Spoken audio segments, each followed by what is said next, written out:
Kenny here with Gardening Simplified. It's December 4th, and we're going to do another big propagation update, and we're out here in the greenhouse. Now, out here in the greenhouse, we have a few figs that were propagated or air rooted early. Now, some of these, like this black mission here, it ended up there's a broken limb or something, so we went ahead and done it up. I believe that's right with it.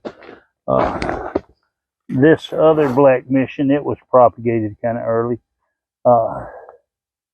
The SFA is one that took off early. Now we have a couple of our smaller figs. Now these were, this one here is November 5th, and this is November 5th.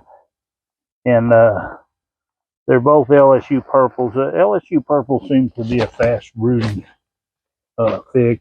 Now we have a couple more here. We have a Little Miss Figgy. Now this Little Miss Figgy was actually a tip off of another Little Miss Figgy, like this one right next to it. Now this one here was actually air layered, and then it was, as long as it was, I figured I'd take a piece off and just root it up, and so we propagated that one. Now we have cleaned up in our greenhouse, taken out all the watermelons. We got all our citrus over here.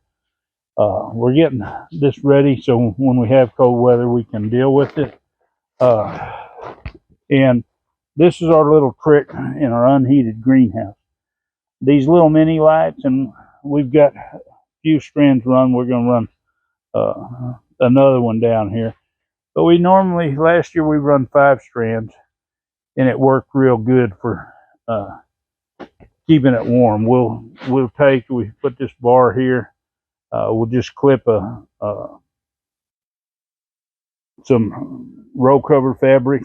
The fabric we have is 7 foot wide, so it should be fine from this height, and drape over, and the same from that other high side, and drape over and then with those added lights, it should keep it nice and comfortable, because once we roll the sides down, you don't have a lot of air movement in here, so that really helps out, gives your row cover a lot better protection. And by the time we're finish up here, we'll probably have this whole row here filled up with gallon pots of propagated figs, but we'll see how that goes. But we're going to go in and we're going to look and see how they're doing. Now we're back in here at our grow station, and as you can see, there's a whole lot of green coming on these, a lot of them, and this just been roughly a week's time. Now, just because they all have leaves don't mean they all have roots. Now, I don't have any of my elderberries shooting out. Of course, these cuttings were really taking the wrong time of the year, but we do have a few figs across there. Got a bunch more figs over here that's starting. The last few that's been put in, they're a little bit behind, but we're going to go see what we've got inside. Okay, now I do have a few wonderful pomegranate cuttings that I just took. I figured I'd see if any of those would sprout. It's really not the best time to be taking them. Now these are the ones that we have that have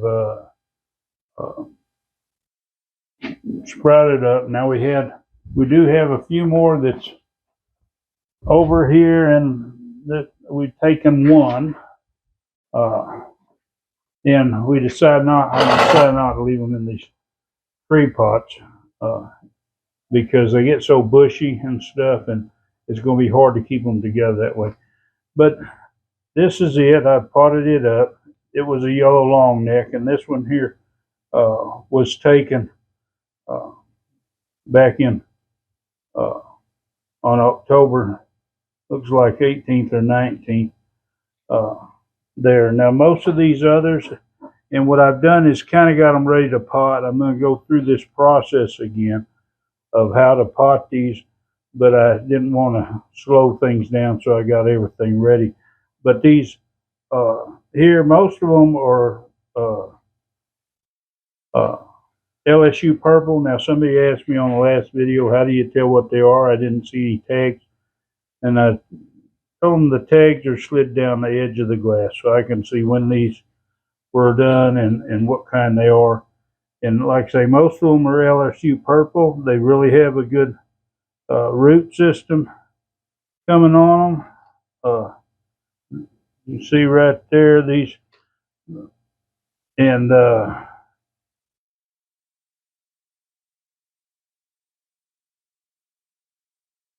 another LSU purple. Its roots aren't quite as advanced, but it's pretty good. And then we've got a couple other varieties. This here is a Violet de Bordeaux. This one was started on the 13th, so it's starting to put out roots. Now, people say, I hear this all the time in this discussions. They say, you need to wait to pot them up because you don't want to disturb the roots. Well, this method here doesn't disturb the roots. Now, when you propagate in sand or something like that, you're going to disturb the root. Now, this is Canadria, and it's got a good root. If you do in multiples in a pot, you're going to disturb the root. But if you do this method here, where you do them in a little solo cup or that type of cup, when you pop these out, you're not going to disturb the roots. The only thing, if they might get worried when you drop them down in the hole, I don't know what plants feel, but it's not going to disturb the roots. So let me get my helper to hold the phone, and I'll pot this up. Okay, I've taken my labels out of these pots. So, and what I'm going to do is, I'm just going to turn this upside down and push on the bottom. And now these are a little drier than normal, but we're going to turn them over and we're just going to drop them in this hole, just like that. Now, these roots won't know no different from being in the cup and in there. Now, sometimes if they don't have a lot of roots, you got a tendency to this compost to fall apart. But you can see now, like I say, unless they're afraid of the drop, and I don't know that plants have fears, but if they do, they might get a little rush from that, but it's not anything that's going to slow them down.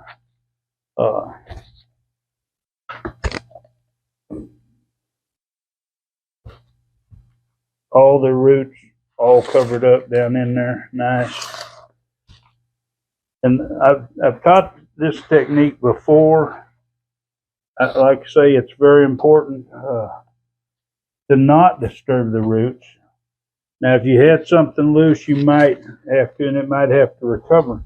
Now that we've got those done, we're going to go through the process of what we do to put these. Now, we pre-moisten our mix, whatever mix you're using. I go back and forth, but this is a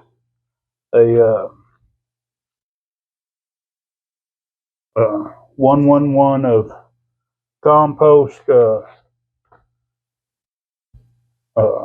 perlite, and peat moss, and we're just putting some in the bottom, get our cup up here at the level we want it, and then we're just going to continue to put it around the sides here.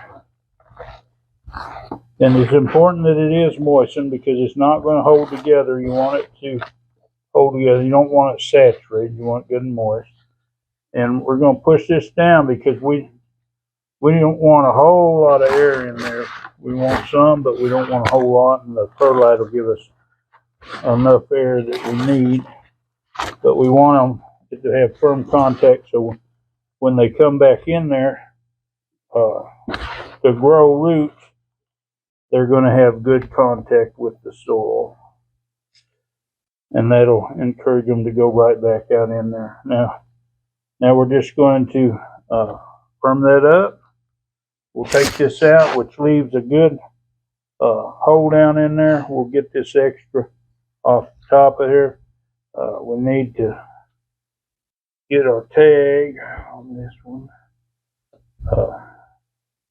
Take that out and we'll drop it down in there, firm it up, and that's it. You can see this is ready to go, and this is where we're at with our propagation. 6 more this week, which is good. That they're going to be coming on faster and faster. We'll get these all done, and we're going to propagate up those pomegranates, see how well they do. And don't forget to put our tag in there. But anyway, I hope you enjoyed this update with the fig trees. If you're propagating figs, let me know. Let me know how successful you are. And of course, if you want to see more, hit that subscribe, hit the bell, select all, and give her a big thumbs up. Share this video. Enjoy that gardening experience.